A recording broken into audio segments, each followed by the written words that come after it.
हमारा टॉपिक है screening effect and effective nuclear charge. Screening effect को हम लोग सिग्मा से रिप्रेजेंट करते हैं, जबकि इफेक्टिव न्यूक्लियर चार्ज को हम जेड इफेक्ट और जेड स्टार, जेड के ऊपर स्टार देकर के रिप्रेजेंट करते हैं।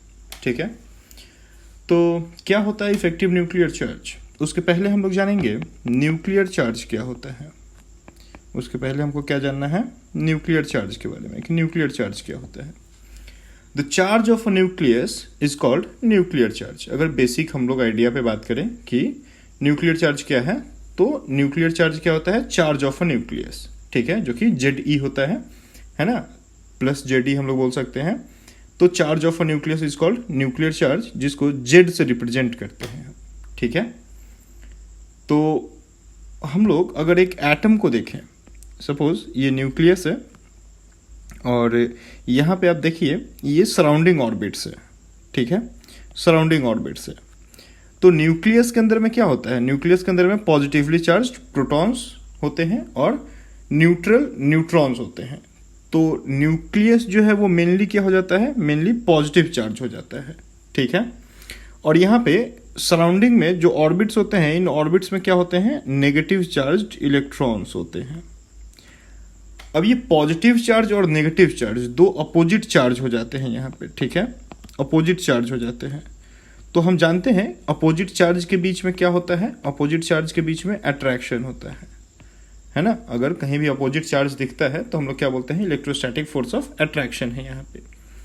तो हम न्यूक्लियर चार्ज को ये भी बोल सकते हैं कि the electrostatic force of attraction, the electrostatic force of attraction by which attraction by which nucleus attracts the electrons of surrounding orbit, electrons of surrounding orbits is called nuclear charge. ठीक है, is called nuclear charge. Nuclear charge क्या हो गया भाई? Nuclear charge हो गया कि the force of attraction, देखो electrostatic force of attraction by which a nucleus attracts the electrons of surrounding. मतलब कि एक पॉजिटिव चार्ज न्यूक्लियस अगर अपने सराउंडिंग के नेगेटिव चार्ज इलेक्ट्रॉन्स को अपनी तरफ अट्रैक्ट करता है तो उसे हम क्या कहते हैं? न्यूक्लियर चार्ज कहते हैं। क्लियर है मेरी बात? चलिए फिर हम आते हैं इफेक्टिव न्यूक्लियर चार्ज क्या होता है, जेड स्टार क्या होता है। ठीक है, जेड स्टार होता है कि एक न्यूक्लियस अपने आउटर मोस्ट ऑर्बिट के इलेक्ट्रॉन को जिस फोर्स ऑफ अट्रैक्शन से अट्रैक्ट करता है, ध्यान रखिएगा, एक न्यूक्लियस अपने आउटर मोस्ट ऑर्बिट के इलेक्ट्रॉन को जिस फोर्स ऑफ अट्रैक्शन से अपनी तरफ अट्रैक्ट करता है उसे हम इफेक्टिव न्यूक्लियर चार्ज कहते हैं। ठीक है, डिफरेंस समझिए nuclear charge and effective nuclear charge में। न्यूक्लियर चार्ज होता है कि the nucleus attracts the electrons of surrounding, all the electrons of surrounding, अपने आसपास के जितने भी ऑर्बिट्स उसके हैं वो सारे ऑर्बिट्स के इलेक्ट्रॉन्स को अट्रैक्ट करने के लिए जो भी फोर्स ऑफ अट्रैक्शन लगता है उसको हम न्यूक्लियर चार्ज कहते हैं। जबकि इफेक्टिव न्यूक्लियर चार्ज क्या होता है? इफेक्टिव न्यूक्लियर चार्ज होता है सिर्फ आउटर मोस्ट ऑर्बिट पे। ठीक है, तो हम इफेक्टिव न्यूक्लियर चार्ज को कैसे डिफाइन कर सकते हैं? बोल सकते हैं the force of attraction, the force of attraction by which nucleus attracts the electrons of attracts the electron of outermost orbit only is called effective nuclear charge और Z effect. ठीक है, तो ये दो बातें आप ध्यान रखिए कि न्यूक्लियर चार्ज क्या है और इफेक्टिव न्यूक्लियर चार्ज क्या है। ठीक है, तो हम एक चीज बोल सकते हैं ना कि Z जो है will never be equal to Z star. Z will never be equal to Z star except a case, except n is equal to 1। अगर ऑर्बिट का नंबर 1 रहे n मतलब प्रिंसिपल क्वांटम नंबर जिससे हम लोग ऑर्बिट को रिप्रेजेंट करते हैं, तो अगर n इज इक्वल टू 1 रहे तो सिर्फ इसी केस में z जो है ये z स्टार के इक्वल हो सकता है। देखिए अगर ये आपका न्यूक्लियस हो गया और n इज इक्वल टू 1 है, मतलब कि एक ही ऑर्बिट है, तो अब आप इनर ऑर्बिट बोलिए या आउटर ऑर्बिट बोलिए, जो है सो यही है। अब यहीं के इलेक्ट्रॉन को अट्रैक्ट करने के लिए जो भी फोर्स ऑफ अट्रैक्शन लगेगा आपका, वो जेड भी हो जाए, वो उसको हम जेड भी बोल सकते हैं और उसको हम जेड स्टार भी बोल सकते हैं। क्लियर है मेरी बात? क्योंकि यहाँ पे एक ही ऑर्बिट है ना। तो Z will never be equal to Z star except a case n is equal to 1। अब आप बोलोगे कि अब भैया ऐसे क्यों बोल रहे हो, Z will never be equal to Z star? तो हाँ भाई, हम बोल सकते हैं। देखो यहाँ पे एक इलेक्ट्रॉन है आउटर मोस्ट ऑर्बिट में, ये एक इलेक्ट्रॉन है, और इनर ऑर्बिट्स में भी देखो यहाँ पे इलेक्ट्रॉन्स है। तो ये इलेक्ट्रॉन्स क्या करेंगे, इसके साथ एक रिपल्सन करेंगे ना। देखो ये इलेक्ट्रॉन्स सेम चार्ज होने की वजह से आउटर मोस्ट ऑर्बिट के इलेक्ट्रॉन्स के साथ में क्या करेंगे, रिपल्सन करेंगे। जो इनर इलेक्ट्रॉन्स है, अंदर के ऑर्बिट में जो इलेक्ट्रॉन्स है, वो आउटर मोस्ट ऑर्बिट का जो इलेक्ट्रॉन है उसके साथ में एक रिपल्सन करेगा। तो आउटर मोस्ट ऑर्बिट का जो इलेक्ट्रॉन है वो दो तरह के फोर्स को एक साथ में फेस करता है। वो न्यूक्लियस के साथ में एक अट्रैक्टिव फोर्स को फेस करता है, और साथ ही साथ वो इनर इलेक्ट्रॉन्स के रिपल्सिव फोर्स को भी फेस करता है, राइट। तो वो दो तरह के फोर्स को एक साथ में फेस करता है। क्लियर है मेरी बात? अब मान लो कि न्यूक्लियस जो है वो, सपोज हम मान लेते हैं न्यूक्लियस 10 यूनिट के फोर्स से है ना अट्रैक्ट कर रहा है आउटर मोस्ट ऑर्बिट के इलेक्ट्रॉन को। न्यूक्लियस क्या कर रहा है, 10 यूनिट के फोर्स से आउटर मोस्ट ऑर्बिट के इलेक्ट्रॉन को अट्रैक्ट कर रहा है, और इनर ऑर्बिट्स जो है वो 2 यूनिट के फोर्स से आउटर मोस्ट ऑर्बिट को रिपेल कर रहे हैं। ठीक है, तो नेट अट्रैक्शन कितना लगेगा आउटर मोस्ट ऑर्बिट पे, नेट अट्रैक्शन कितना लगेगा? तो नेट अट्रैक्शन लगेगा आपका 8 यूनिट लगेगा, राइट। तो हम लोग क्या बोल देंगे, हम लोग बोल देंगे कि इनर ऑर्बिट के जो इलेक्ट्रॉन्स हैं, ये इनर ऑर्बिट के इलेक्ट्रॉन्स आउटर मोस्ट ऑर्बिट के इलेक्ट्रॉन को रिपेल कर रहे हैं, जबकि न्यूक्लियस उसको अपनी तरफ अट्रैक्ट कर रहा है। तो क्या हो जाएगा, जो नेट अट्रैक्टिव फोर्स लगेगा on the electrons of outermost orbit, वो क्या हो जाएगा भाई, जेड से थोड़ा कम रहेगा, क्योंकि वहां पर रिपल्सन भी तो उसको मैनेज करना है। ठीक है, तो जेड से थोड़ा कम रहता है ना। तो हम क्या बोल सकते हैं कि Z will never be equal to Z star. ठीक है, वो हमेशा क्या रहेगा, थोड़ा कम रहेगा।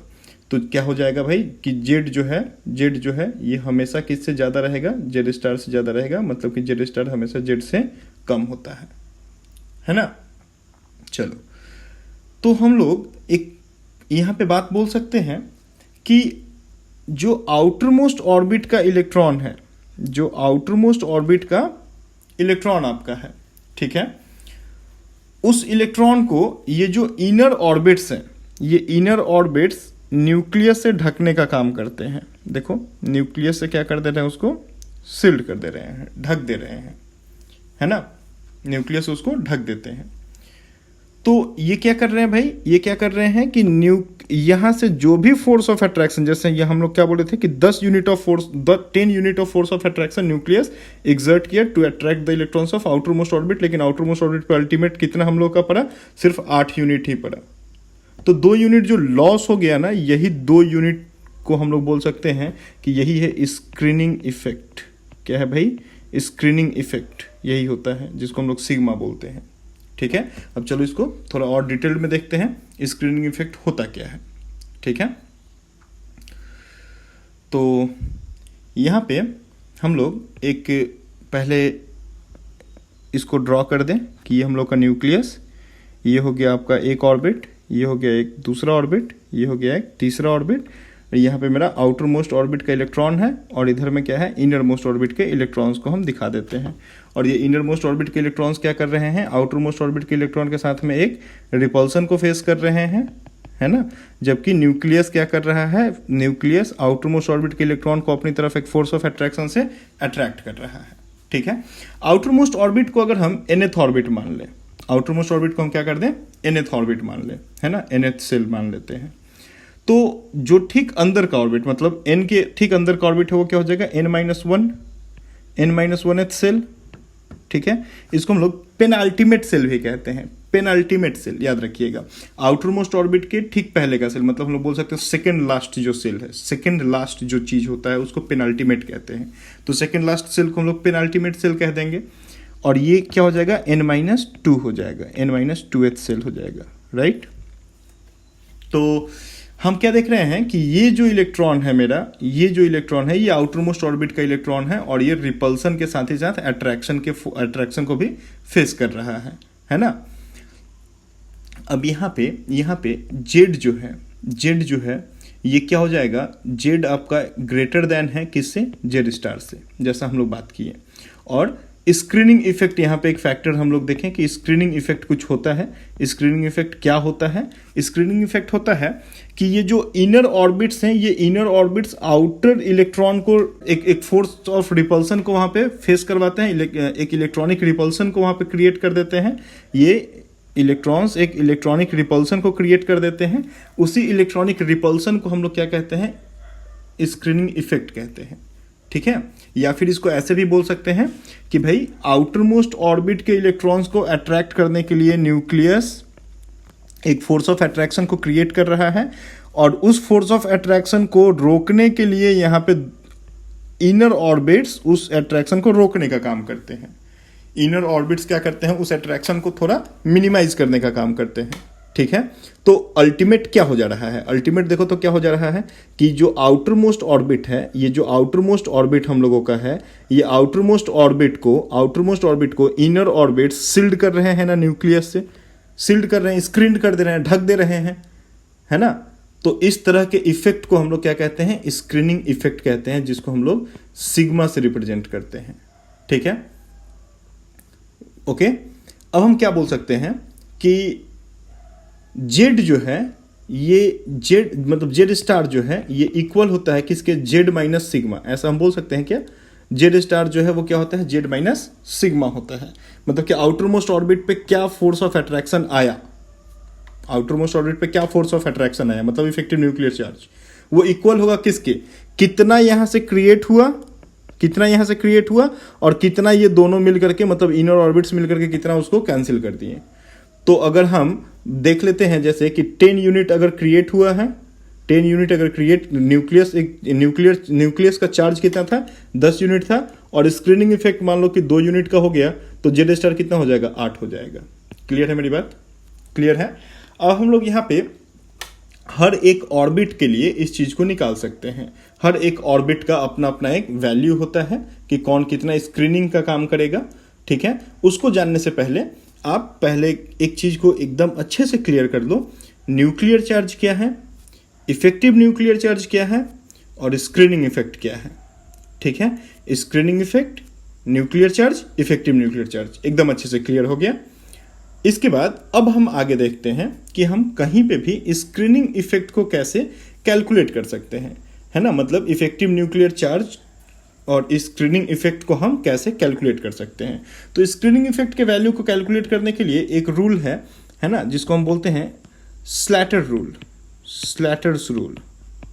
स्लैटर के रूल से हम लोग स्क्रीनिंग इफेक्ट को कैलकुलेट कर सकते हैं, जहां से हम लोग एग्जैक्ट न्यूक्लियर चार्ज को बता सकते हैं, मतलब इफेक्टिव न्यूक्लियर चार्ज को हम बता सकते हैं, ठीक है। लेकिन आगे बढ़ने से पहले हम आपको बता दें कि स्लेटर के रूल के साथ में ये बहुत सारे जगह पे फ्लॉप हो जाता है, और बहुत सारे जगह पे फ्लॉप हो जाने की वजह से जेई में अभी इस टॉपिक से क्वेश्चंस नहीं आते हैं, ठीक है। जेई यहां से क्वेश्चंस लेना बंद कर दिया है। फिर भी हम लोग स्लैटर के रूल को देखते हैं। चलिए, अगला टॉपिक हम लोग का स्लैटर्स रूल, ठीक है। स्लैटर्स रूल, यहां पे आपको 4 बातें ध्यान देनी है। हम आपको एक बहुत ही अच्छा ट्रिक बता देते हैं, बहुत ही अच्छा, बहुत ही सुंदर ट्रिक बता देते हैं। 4 बातें जो आपको ध्यान देनी है वो है कि स्क्रीनिंग इफेक्ट, पहली बात, screening effect of 1 electron of the 1s समझते हैं ना, पहला ऑर्बिट का s सबसेल 1s इज 0.3, आपको ये याद रखना है, इज 0.3, ठीक है। ये बात आप याद रखो कि जो स्क्रीनिंग इफेक्ट होता है वो स्क्रीनिंग इफेक्ट फर्स्ट ऑर्बिट का जो इलेक्ट्रॉन होता है 1s मतलब फर्स्ट ऑर्बिट में क्या होता है 1s होता है, उस वो जितना वो स्क्रीनिंग इफेक्ट कितना शो कर पाएगा, तो वो 0.3 स्क्रीनिंग इफेक्ट को शो करता है। पहला ऑर्बिट जो होता है फर्स्ट ऑर्बिट वो 0.3 स्क्रीनिंग इफेक्ट को शो करता है। आपको ये बात अपने दिमाग में रखना है। यहाँ पे एक एग्जाम्पल हम आपको दे रहे हैं, आप ध्यान दीजिए कि इन हीलियम में क्या स्क्रीनिंग इफेक्ट है और हीलियम का इफेक्टिव न्यूक्लियर चार्ज क्या होता है। अगर हम लोग इसको कैलकुलेट करें तो कैसे कैलकुलेट कर सकते हैं। सबसे पहला जो काम आपको करना है वो क्या करना है, राइट डाउन इलेक्ट्रॉनिक कन्फिग्रेशन।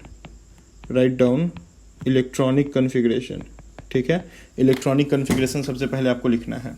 तो हीलियम का इलेक्ट्रॉनिक कन्फिग्रेशन क्या है, हीलियम का इलेक्ट्रॉनिक कन्फिग्रेशन है 1s2। ठीक है, तो पहला आपने क्या किया, इलेक्ट्रॉनिक कन्फिग्रेशन लिख दिया। दूसरा पॉइंट आपको यहाँ पे दूसरा काम क्या करना है इलेक्ट्रॉनिक कन्फिग्रेशन लिखने के बाद, कि keep one electron as reference. ठीक है, जो आउटर मोस्ट ऑर्बिट के एक इलेक्ट्रॉन को आप रेफरेंस में आपको रख लेना है। आउटर मोस्ट ऑर्बिट के एक इलेक्ट्रॉन को क्या करना है, रेफरेंस में रख लेना है। तभी तो उसके रेफरेंस में हम निकालेंगे, मतलब कि किसी एक इलेक्ट्रॉन का निकालने को जाएंगे। मान लो यहाँ पे कितने इलेक्ट्रॉन्स है, 2 इलेक्ट्रॉन्स है ना, 2 इलेक्ट्रॉन है। अब 2 इलेक्ट्रॉन है तो उसमें से एक इलेक्ट्रॉन को हम रेफरेंस में रख लेंगे, तभी तो हम निकाल पाएंगे कि एक ये जो दूसरा इलेक्ट्रॉन था वो पहले इलेक्ट्रॉन के लिए कितना स्क्रीनिंग का काम किया है ना। तो हम क्या किए, एक इलेक्ट्रॉन को यहाँ पे रेफरेंस में रख लिए। देखो हम माइनस कर दिए एक इलेक्ट्रॉन, ये इलेक्ट्रॉन मेरा कहाँ चला गया, ये इलेक्ट्रॉन मेरा रेफरेंस में चला गया। तो ये 2 बातें आपको ध्यान में रखनी है। पहली क्या ध्यान में रखनी है कि आपने इलेक्ट्रॉनिक कन्फिग्रेशन ड्रॉ कर देना है, और दूसरी क्या ध्यान में रखनी है कि जिस ऑर्बिट से भी आपको इफेक्टिव न्यूक्लियर चार्ज कैलकुलेट करना है, उस ऑर्बिट के एक इलेक्ट्रॉन को आप रेफरेंस में ले लो। ठीक है, तो हमने बात करना था हीलियम का, और हीलियम में 1s है, और 1s के लिए स्क्रीनिंग इफेक्ट कितना होता है, 0.3 होता है। ठीक है, तो देख लो मेरे पास क्या है, Z star is equal to Z minus sigma, यही होता है हम लोगों का जेड माइनस सिग्मा। जेड क्या है, न्यूक्लियर चार्ज, और न्यूक्लियर चार्ज क्या होता है भाई, नंबर ऑफ प्रोटॉन्स जो होता है वो न्यूक्लियर चार्ज को बताता है। तो हम लोग क्या बात कर देंगे यहाँ से कि Z star is equal to Z कितना है, हीलियम का 2 होता है, और माइनस यहाँ पे सिग्मा कितना है, मतलब स्क्रीनिंग कितना होता है। तो स्क्रीनिंग कौन कर रहा है, तो 1s कर रहा है, तो 1s का स्क्रीनिंग कितना होता है, 0.3 होता है। तो अब 0.3 यहाँ से माइनस कर दो तो कितना आ जाएगा, आपका आ जाएगा 1.7।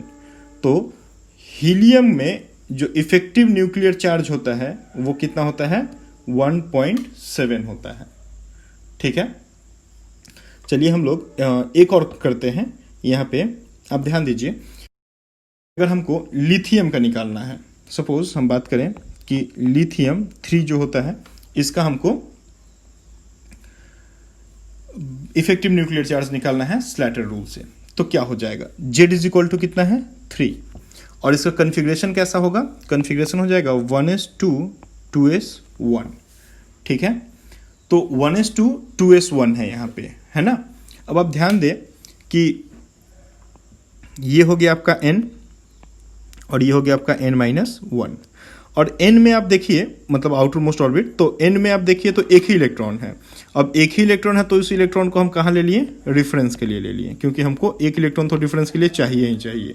2 बातें जो आपको हमेशा ध्यान में रखनी है, सबसे पहले इलेक्ट्रॉनिक कन्फिग्रेशन ड्रॉ करना है, और दूसरा आउटर ऑर्बिट से एक इलेक्ट्रॉन को रेफरेंस के लिए आपको ले लेना है।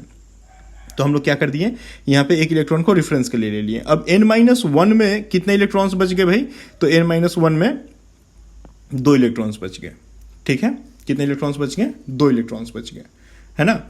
और n-1 के लिए हम लोग क्या जानते हैं कि n-1 कितना स्क्रीनिंग का काम करता है, तो n-1 आपका 0.85 स्क्रीनिंग का काम करता है। तो 2 इलेक्ट्रॉन्स है और हर इलेक्ट्रॉन 0.85 के लिए स्क्रीनिंग का काम कर रहा है, तो टोटल स्क्रीनिंग कितना हो जाएगा 1.7। ठीक है, तो टोटल सिग्मा जो है 1.7 निकल गया, और जेड का वैल्यू मेरा 3 है। तो आपका जेड स्टार कितना क्या होता है, Z star is equal to होता है जेड माइनस सिग्मा, और हम लोग का जेड कितना है, तो हम लोग का जेड है 3, और सिग्मा कितना हम लोगों का आया है, तो सिग्मा हम लोग का 1.7 आया है। ठीक है, तो 3 माइनस 1.7 आप कर दो तो आपको क्या आ जाएगा 1.3। तो जेड स्टार कितना हो गया 1.3 हो गया। तो देखिए लिथियम के लिए निकल गया, लिथियम के लिए हम लोग यहाँ पे निकाल लिए, है ना। ऐसे ही कोई भी एक एलिमेंट आप ले सकते हो, लाइक फ्लोरीन हम लोग ले लेते हैं। फ्लोरीन के लिए क्या होगा, फ्लोरीन 9 होता है। तो सबसे पहले इसका इलेक्ट्रॉनिक कन्फिग्रेशन, तो इलेक्ट्रॉनिक कन्फिग्रेशन क्या है, 1s2 2s2 2p5, ठीक है। अब ये हो गया आपका पूरा n और ये हो जाएगा आपका n-1। अब n में कितने इलेक्ट्रॉन्स है मेरे पास, तो n में 7 इलेक्ट्रॉन्स हैं। अब 7 में से एक इलेक्ट्रॉन को तो हम माइनस कर देंगे, ठीक है। एक इलेक्ट्रॉन कहाँ चला जाएगा, मेरा रेफरेंस में चला जाएगा। तो एक इलेक्ट्रॉन को अगर हम माइनस कर दिए तो टोटल मेरे पास कितने इलेक्ट्रॉन्स हो गए, यहाँ पे 6, और यहाँ पे n-1 में मेरे पास कितने इलेक्ट्रॉन्स हैं, 2। अब n के लिए स्क्रीनिंग इफेक्ट कितना होता है, तो देखिए हम लोग यहाँ पे बात किए हैं कि n-1 के लिए स्क्रीनिंग इफेक्ट होता है 0.85 और n के लिए स्क्रीनिंग इफेक्ट कितना होता है 0.35। तो n के लिए स्क्रीनिंग इफेक्ट 0.35 और 6 इलेक्ट्रॉन कर रहा है तो 6 इंटू 0.35 कर दीजिए। और n-1 में कितना इलेक्ट्रॉन कर रहा है, तो 2 इलेक्ट्रॉन कर रहा है तो 2 इंटू 0.85 कर दीजिए। तो देखिए ये कितना निकल के आ गया, ये आपका निकल गया 1.7। और यहाँ पे आपका कितना आ गया, यहाँ पे आपका आ गया 6 इंटू 0.35 आप कर दीजिएगा तो 2.1 आ गया। तो टोटल सिग्मा आपका कितना हो गया, टोटल सिग्मा आपका हो गया 3.8। तो जेड स्टार कितना चला गया, तो Z star is equal to क्या हो जाएगा, Z star is equal to हो जाएगा जेड माइनस सिग्मा। और जेड कितना है यहाँ पे 9 है, तो 9 माइनस 3.8 आप कर दीजिए तो आपको कितना मिल जाएगा 5.2। तो देखिए 5.2 आपका निकल गया फ्लोरीन के लिए। फ्लोरीन के लिए आपका जो इफेक्टिव न्यूक्लियर चार्ज है वो कितना है 5.2, ठीक है।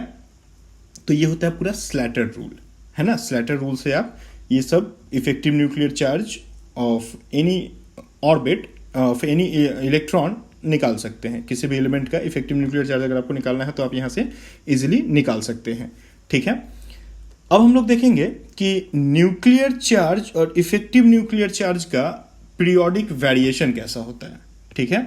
पीरियोडिक वेरिएशन हम लोग देखेंगे कि पीरियोडिक टेबल में ये कैसे वेरी करता है, ठीक है। अब पीरियोडिक टेबल में क्या होता है, लेफ्ट टू राइट हम लोग जाते हैं पीरियड में, ठीक है। इन पीरियड हम लोग क्या करते हैं, लेफ्ट टू राइट जाते हैं। और एक ग्रुप में हम लोग टॉप टू बॉटम आते हैं। ग्रुप में हम लोग कहाँ आते हैं, टॉप टू बॉटम आते हैं। कभी भी जब आप लेफ्ट टू राइट जाते हो, है ना, तो लेफ्ट टू राइट जाते हुए जेड स्टार क्या होता है, जेड स्टार आपका इंक्रीज करता है, जेड स्टार बढ़ता है। लेफ्ट टू राइट जाते हुए जेड स्टार इंक्रीज करने लगता है, ठीक है। अब जेड स्टार इंक्रीज करता है तो रेडियस जो होता है वो क्या होता है, डिक्रीज करने लगता है। रेडियस जो होता है वो डिक्रीज करने लगता है ना। क्योंकि यहाँ पे आप ध्यान दो, ये न्यूक्लियस है और ये आउटर मोस्ट ऑर्बिट है, ऐसे ऐसे ऑर्बिट्स है। अब न्यूक्लियस अगर आउटर मोस्ट ऑर्बिट के इलेक्ट्रॉन को ज़्यादा फोर्स ऑफ अट्रैक्शन से अपनी तरफ अट्रैक्ट करेगा, है ना, तो क्या हो जाएगा, ये इलेक्ट्रॉन अब टुवर्ड न्यूक्लियस मूव कर जाएगा। मे बी यहाँ पे आ गया, अब यहाँ पे आ गया तो ऑर्बिट कहाँ बन जाएगा, ऑर्बिट यहाँ पे बन गया, ऑर्बिट यहाँ पे बन गया, है ना। तो रेडियस क्या होता है, रेडियस होता है the minimum distance between the nucleus and the outer most orbit. The minimum distance between the nucleus and the outer most orbit is called radius of the atom. अब इलेक्ट्रॉन यहाँ से यहाँ पे ट्रेवल कर गया भाई, तो अब यहाँ से यहाँ पे आ गया तो जहाँ पे इलेक्ट्रॉन आ गया वहीं पे ऑर्बिट बन गया। तो देखिए ऑर्बिट क्या हो गया, छोटा हो गया, मतलब रेडियस आपका क्या हो गया, छोटा हो गया। तो रेडियस आपका छोटा हो गया। तो कभी भी अगर न्यूक्लियर चार्ज या इफेक्टिव न्यूक्लियर चार्ज बढ़ेगा, इफेक्टिव न्यूक्लियर चार्ज बढ़ेगा तो रेडियस क्या हो जाता है, छोटा हो जाता है। मतलब साइज क्या होता है एटम का, एटॉमिक साइज क्या होता है, एटॉमिक साइज डिक्रीज करने लगता है, छोटा होने लगता है, ठीक है। और कभी भी जब हम टॉप टू बॉटम जब हम आते हैं तो टॉप टू बॉटम आते हुए क्या होता है, जेड स्टार जो होता है ये कांस्टेंट रहता है। जेड स्टार क्या होता है, कांस्टेंट होता है ना। अब जेड स्टार कांस्टेंट हो जाता है ना, क्योंकि देखो जब भी हम लोग ऊपर से नीचे आते हैं तो रेडियस क्या होता है, रेडियस इंक्रीज करता है, आर जो होता है वो इंक्रीज करता है। अब देखो जेड स्टार ऊपर से नीचे की तरफ आते हुए क्या है, कांस्टेंट है, लेकिन आर आपका इंक्रीज करता है। तो इससे क्या पता चलता है, इससे पता चलता है कि भाई स्लैटर का रूल हर जगह पे नहीं लगता है। स्लैटर के रूल के अकॉर्डिंग क्या होना चाहिए था, ऊपर से नीचे की तरफ आते हुए जब नंबर ऑफ प्रोटॉन्स बढ़ रहा था तो नंबर ऑफ प्रोटॉन्स बढ़ रहा था तो जेड स्टार को भी बढ़ जाना चाहिए था, लेकिन जेड स्टार बढ़ा नहीं, है ना, जेड स्टार बढ़ा नहीं। अगर जेड स्टार बढ़ता तो रेडियस छोटा होता, लेकिन अब डाटाज उठा करके देख लो, ऊपर से नीचे की तरफ आते हुए रेडियस क्या होता है, इंक्रीज करता है। ठीक है, अब इसके पीछे का लॉजिक क्या है, इसके पीछे का लॉजिक क्या है, तो अब देखो ऊपर से नीचे आते हुए जेड इंक्रीज करता है, न्यूक्लियर चार्ज इंक्रीज करता है। अब न्यूक्लियर चार्ज इंक्रीज करता है लेकिन साथ ही साथ एन का नंबर भी इंक्रीज करता है, ऑर्बिट्स बढ़ते चले जाते हैं। अब जब ऑर्बिट्स बढ़ेगा तो स्क्रीनिंग इफेक्ट क्या हो जाएगा, स्क्रीनिंग इफेक्ट भी बहुत ज़्यादा करके बढ़ेगा, तो स्क्रीनिंग इफेक्ट बढ़ेगा, है ना, रेडियस बढ़ने लगेगा, मतलब न्यूक्लियस और आउटर मोस्ट ऑर्बिट के बीच में नया नया ऑर्बिट आने लगेगा। अब न्यूक्लियस और आउटर मोस्ट ऑर्बिट के बीच में जब नया नया ऑर्बिट आने लगेगा तो न्यूक्लियस से आउटर मोस्ट ऑर्बिट का डिस्टेंस क्या होने लगेगा, इंक्रीज करने लगेगा, है ना, न्यूक्लियस आउटर मोस्ट ऑर्बिट का डिस्टेंस बढ़ने लगेगा।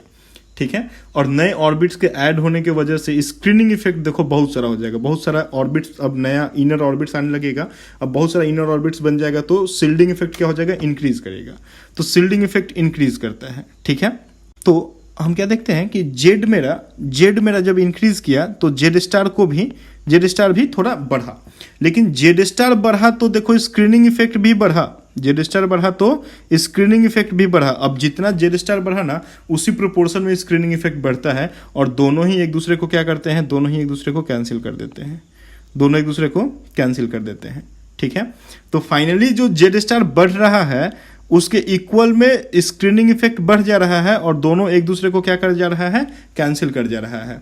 तो यहाँ पे क्या होता है, एन का इंक्रीज करना डोमिनेंट होने लगता है, एन का इंक्रीज करना डोमिनेंट होता है, एन का इंक्रीज करना क्या हो जाता है, डोमिनेंट होने लगता है।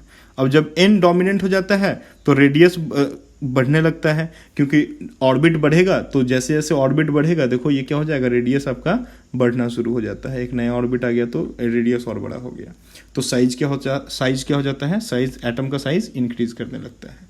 ठीक है, तो टॉप टू बॉटम आते हुए हमेशा आपको क्या ध्यान में रखना है कि स्क्रीनिंग इफेक्ट इंक्रीज करता है और ये जेड इफेक्ट इंक्रीज करता है, और दोनों एक दूसरे को कैंसिल कर जाता है, इसीलिए जेड स्टार क्या हो जाता है, जेड स्टार क्या हो जाता है, कांस्टेंट हो जाता है, जेड स्टार क्या हो जाता है, कांस्टेंट हो जाता है, क्योंकि इसके वैल्यू को स्क्रीनिंग इफेक्ट कैंसिल कर देता है। तो डोमिनेंट कौन बन जाता है, डोमिनेंट बन जाता है ऑर्बिट का इंक्रीज करना, जैसे जैसे हम नीचे आते हैं वैसे वैसे ऑर्बिट क्या होता है, इंक्रीज करता चला जाता है, ऑर्बिट इंक्रीज करता है, इस वजह से क्या होता है, रेडियस बढ़ता है और एटॉमिक साइज इंक्रीज करने लगता है। ठीक है, तो यहां पे अब आप देखो कि वेरिएशन कैसा रहा, है ना, तो हम समराइज कर देते हैं वेरिएशन को। वेरिएशन कैसा रहा, लेफ्ट टू राइट जाते हुए जेड स्टार इंक्रीज करता है और रेडियस डिक्रीज करता है, जिस वजह से एटॉमिक साइज जो होता है वो डिक्रीज करने लगता है। टॉप टू बॉटम आते हुए जेड इंक्रीज करता है, जिस वजह से जेड स्टार भी इंक्रीज करता है, लेकिन एन इंक्रीज करने की वजह से एक नए ऑर्बिट्स ऐड होने लगते हैं, और न्यूक्लियस और आउटर मोस्ट ऑर्बिट के बीच में बहुत सारे नए ऑर्बिट्स बीच में बनने लगते हैं, जिससे स्क्रीनिंग इफेक्ट बढ़ जाता है, बहुत ज़्यादा स्क्रीनिंग इफेक्ट हो जाता है, क्योंकि नए ऑर्बिट्स ऐड होते हैं। तो स्क्रीनिंग इफेक्ट बढ़ जाने की वजह से वो न्यूक्लियर चार्ज को वो इफेक्टिव न्यूक्लियर चार्ज को कैंसिल कर देता है। अब स्क्रीनिंग इफेक्ट और इफेक्टिव न्यूक्लियर चार्ज एक दूसरे को कैंसिल कर जाते हैं, तो एन का इंक्रीज करना डोमिनेंट हो जाता है।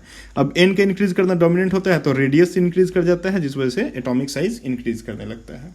ठीक है, तो ये है आपका पूरा nuclear charge, effective nuclear charge and screening effect along with Slater rules. Okay.